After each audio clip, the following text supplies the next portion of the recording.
আসসালামু আলাইকুম। সুপ্রিয় দর্শক ভাই বোন বন্ধুগণ, আমরা আজকেও আবার উপস্থিত হয়েছি আপনাদের মাঝে গণভোট মানে সমসাময়িক গণভোট নিয়ে আলোচনার জন্য। তো গতকালকে আমরা আলোচনা করেছিলাম বাংলাদেশের ইতিহাসে মোট কতগুলো গণভোট আয়োজিত হয়েছে সেটা নিয়ে। আজকে আমরা আলোচনা করব আসন্ন জাতীয় ত্রয়োদশ সংসদ নির্বাচনের সাথে যে গণভোটের অনুষ্ঠান আয়োজিত হতে যাচ্ছে, সেখানে গণভোটে কি কি বিষয় থাকবে এবং কি কি পরিবর্তন আসবে এই সম্পর্কে আপনাদেরকে মূল বিষয়বস্তুগুলো তুলে ধরবো। আমি রয়েছি মোহাম্মদ রাশেদ এবং আমার সাথে রয়েছে বন্ধু সজীব। রাশেদ, আমরা ব্যালট পেপারে আমাদের যে গোলাপি কালারের হ্যাঁ ভোটে বা না ভোটে যে গণভোটে যে ব্যালট পেপার, সেখানে আমরা যে ইতিমধ্যে জানতে পেরেছি যে 4টা প্রশ্ন থাকবে ওখানে।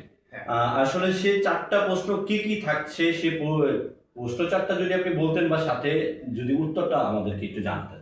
আচ্ছা, ঠিক আছে, ধন্যবাদ সজীবকে। তো আমাদের যে ব্যালট পেপার থাকছে গণভোটের, সেখানে যে 4টা কোশ্চেন বা প্রশ্ন বা প্রস্তাবনা অন্তর্ভুক্ত থাকবে, সে 4টা বিষয়ের সাথে আপনি যদি একমত হন তবে হ্যাঁতে টিক দিবেন বা হ্যাঁতে চিল দিবেন। যদি আপনি একমত না হন, আপনি নাতে চিল দিবেন। তো এখন আমরা চলে যাব সরাসরি 4টি প্রশ্ন কি কি থাকবে, মানে কোন 4টি প্রশ্ন ব্যালট পেপারে অন্তর্ভুক্ত থাকবে।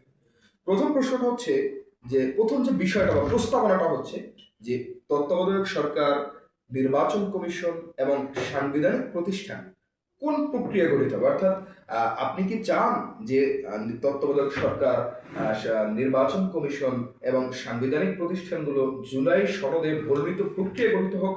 যদি আপনি একমত হন, হ্যাঁ দিবেন। দ্বিতীয় যে প্রশ্নটা, সেটা হচ্ছে সংসদ হবে দ্বিকক্ষ বিশিষ্ট। বর্তমানে আমরা জানি এক কক্ষ বিশিষ্ট, মানে ঢালাও ভাবে 300 আসন নিয়ে আমরা জানি, হ্যাঁ আমরা জানি যে ঠিক আছে, সংসদ নির্বাচন যাওয়ার পরে 300 আসনে যারা নির্বাচিত হয় তারা এক কক্ষ বিশিষ্ট সংসদই বসেন। আমরা এবার শুনতে পাচ্ছি যে দ্বিকক্ষ বিশিষ্ট সংসদ গঠিত হতে যাচ্ছে। আসলে দ্বিকক্ষ সংসদ হিসেবে সম্পর্কে যদি একটু আমাদেরকে জানাতে। হ্যাঁ, বিষয়টা হচ্ছে যে আমাদের জুলাই সনদ যেখানে বর্ণিত রয়েছে, সেখানে যে মূল যে ধারাগুলো রয়েছে এর মধ্যে এটা হচ্ছে দ্বিতীয়, অর্থাৎ ব্যালট পেপারের দ্বিতীয় প্রশ্ন হচ্ছে বা দ্বিতীয় প্রস্তাবনা হচ্ছে দ্বিকক্ষ বিশিষ্ট সংসদ। অর্থাৎ সংসদ নির্বাচনে দুইটা সংসদীয় আসন, মানে কক্ষ হবে দুইটা। একটা হচ্ছে উচ্চ কক্ষ, যেটা 100 আসনের মাধ্যমে নির্ধারিত হবে এবং সেটা হবে আনুপাতিক হারে। সেটা আমরা যতটুকু জানতে পেরেছি আনুপাতিক হারে, অর্থাৎ টোটাল ভোটের যে যত শতাংশ পাবে, যে রাজনৈতিক দল যত শতাংশ ভোট পাবে, সে শতাংশ অনুসারে সে তার প্রতিনিধি নিয়োগ দিবেন। আর নিম্ন আসন যথারীতি আগের নিয়মে 200 আসন নিয়ে গঠিত হবে। তো এরপরে রয়েছে 3 নম্বর যে প্রশ্নটা ব্যালট পেপারে থাকবে, সেটা হচ্ছে যে রাজনৈতিক দল জুলাই সনদ বাস্তবায়নে বাধ্য থাকবে কিনা। অর্থাৎ সে বাধ্য থাকবে। যদি আপনারা হ্যাঁ ভোট দেন, অবশ্যই রাজনৈতিক দল যে ক্ষমতায় আসুক, সে জুলাই বাস্তবায়ন প্রস্তাবে বা সংস্কার প্রস্তাবে বাধ্য থাকবে। যদি আমরা হ্যাঁ ভোট দেই, ঠিক আছে, আমাদের জুলাই সনদ বাস্তবায়িত করার জন্য পরবর্তী রাজনৈতিক দল যেই আসুক না কেন, সে সেটা বাস্তবায়িত করার জন্য বাধ্য থাকবে। আর 4 নম্বরে রয়েছে অন্যান্য বেশ কিছু সংস্থা। যদি আপনারা এই 4টা বিষয়ের সাথে একমত হন, সেটা যদি আমরা বলি যে বর্তমান সংবিধানে আমাদের মূলনীতি আগে কি ছিল আর হ্যাঁ ভোটের কারণে মৌলিক পরিবর্তন, সংবিধানের যে মৌলিক মূলনীতি যে পরিবর্তনগুলো কি আছে যদি একটু আমাদেরকে বলতে। হ্যাঁ, এক্স্যাক্টলি। তো এখানে কথা হচ্ছে যে আমাদের বাংলাদেশে বিদ্যমান যে সংবিধান রয়েছে, সেখানে যে মৌলিক মূল নীতিগুলো রয়েছে সংবিধানের 4টা মূলনীতি, সেটা হচ্ছে বাঙালির জাতীয়তাবাদ। প্রথম হচ্ছে বাঙালির জাতীয়তাবাদ, 2 নম্বর হচ্ছে গণতন্ত্র, 3 নম্বরে সমাজতন্ত্র এবং 4 নম্বর হচ্ছে ধর্ম নিরপেক্ষতাবাদ। আমি আবারও বলছি, আমাদের বর্তমান যে সংবিধান এখন পর্যন্ত যেটা বলবৎ রয়েছে, সেই সংবিধানের 4টা মূলনীতি হচ্ছে বাঙালির জাতীয়তাবাদ, গণতন্ত্র, সমাজতন্ত্র এবং ধর্ম নিরপেক্ষতাবাদ। কিন্তু যদি জুলাই সনদ বাস্তবায়ন গণভোটে যদি হ্যাঁ জয়যুক্ত হয়, সেক্ষেত্রে আমাদের সংবিধানের মূলনীতি হবে কি? তো সেখানে মূলনীতি হবে সাম্য, মানবিক মর্যাদা, সামাজিক ন্যায় বিচার এবং ধর্মীয় স্বাধীনতা ও সম্প্রীতি। অর্থাৎ আগে ছিল ধর্ম নিরপেক্ষতা, এখন আসতেছে ধর্মীয় স্বাধীনতা ও সম্প্রীতি। আমরা প্রথমে পাচ্ছি সাম্য, হ্যাঁ, তারপরে হচ্ছে মানবিক মর্যাদা। মানবিক মর্যাদা। আমরা যে আমরা একটা সমাজে যারা বাস করি প্রত্যেকটা মানুষই আমরা হচ্ছে মানুষ, হ্যাঁ।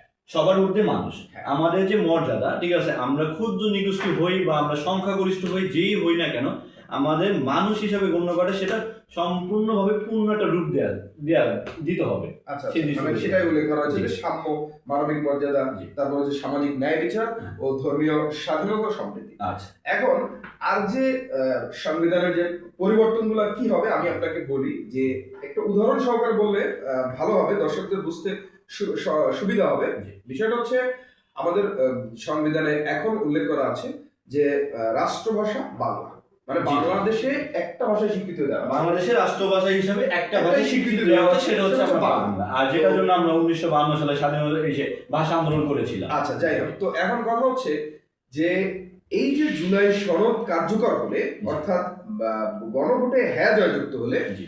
রাষ্ট্রভাষা কিন্তু বাংলাই থাকছে, আচ্ছা আচ্ছা, এটার পরিবর্তন নেই, এটা কোনো পরিবর্তন হচ্ছে না। হচ্ছে না।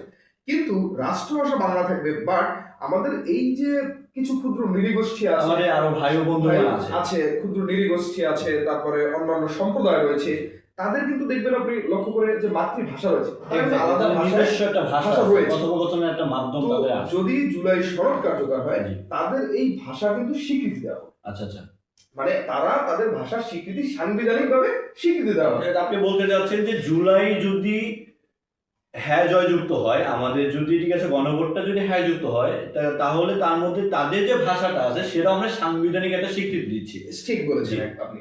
তাহলে কি আমরা কি, ঠিক আছে, তখন কি আমরা কি বাংলাদেশি থাকবো না বাঙালি থাকবো? আসলে এইটা আসলে আরো একটু সুন্দর কোশ্চেন করছেন, এটা নিয়ে আসলে আরেকটু ক্লিয়ার করি যে আমরা জাতিগতভাবে কি এখন হচ্ছে বাঙালি, আমরা জাতিগতভাবে বাঙালি, আমাদেরকে বাঙালি হিসেবে বলা হয়।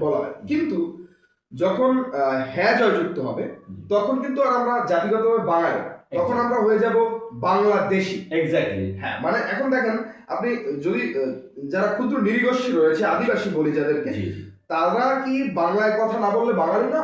না, অবশ্যই বাঙালি, যেহেতু বাংলাদেশে আছে। তারা বাঙালি না, তারা বাঙালি না, কিন্তু তারা কিন্তু বাংলাদেশি। হ্যাঁ, তারা বাঙালি না, কারণ তারা হচ্ছে বাংলা ভাষায় কথা বলে না, তাদের নিজস্ব মাতৃভাষা আছে, তারা বাঙালি না, তারা তাদের সম্প্রদায়ের লোক। কিন্তু তারা বহির্বিশ্বের কাছে বা পৃথিবীর যে কোনো প্রান্তে তাদেরকে প্রেজেন্ট করলে তারা হচ্ছে বাংলাদেশের পাসপোর্টধারী। এক্স্যাক্টলি, সেক্ষেত্রে তারা বাংলাদেশ হিসেবে জাতিসত্তার পরিচয় দিবে। এক্স্যাক্টলি, হ্যাঁ। এরপরে আপনার কাছে আমরা ফিরে যাব। আমি আরেকটা জিনিস আপনার কাছে জানতে চাচ্ছি, যদি আমাদের হ্যাঁ জয়যুক্ত হয়, আমরা আশেপাশে শুনতে পাচ্ছি, ঠিক আছে, যে অনেকের কাছে শুনতে পাচ্ছি, যেহেতু, ঠিক আছে, সামাজিক যোগাযোগ মাধ্যমের মাধ্যম এখন চলে, আমাদের ফেসবুক চলে, ইনস্টাগ্রাম চলে, অনেকগুলো মাধ্যমের সাথে আমরা সমাজের সাথে সংযুক্ত আছি, তো সেখানে মাঝে মাঝে একটা কথা শোনা যায় যে যদি জুলাই বাস্তবায়িত হয়, আপনি কথাটা আরেকবার খেয়াল করছেন, যদি জুলাই বাস্তবায়িত হয় তাহলে সংবিধান থেকে কি বিসমিল্লাহ বাদ পড়ে যাবে?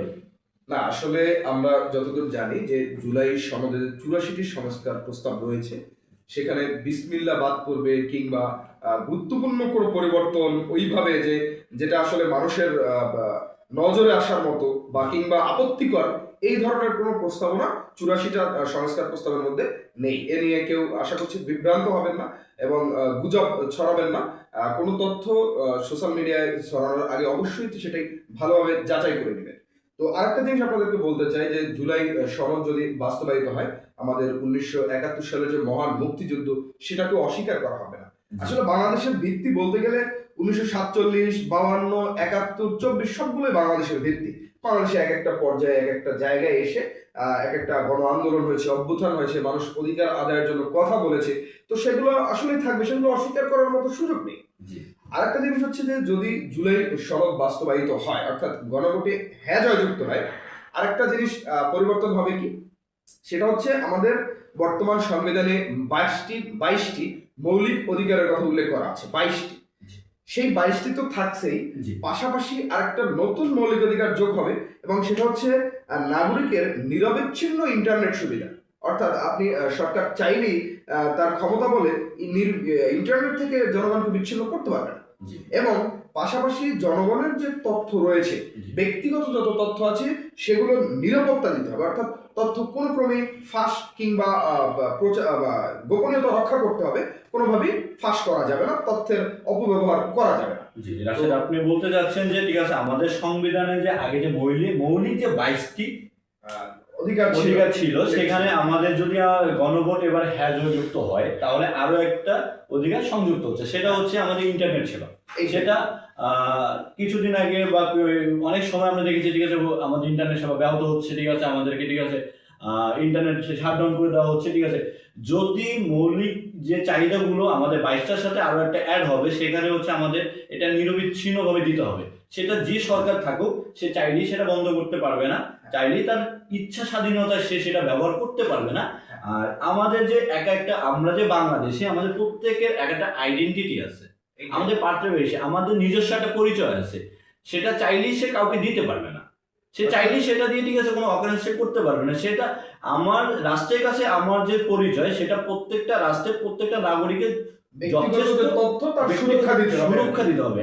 আমার রাষ্ট্রকে যতটা আমি সুরক্ষা দিচ্ছি আমার নিজেকেও রাষ্ট্র ততটা সুরক্ষা দিবে আমার পরিচয়, আমার সমস্ত বায়োডাটা নিয়ে।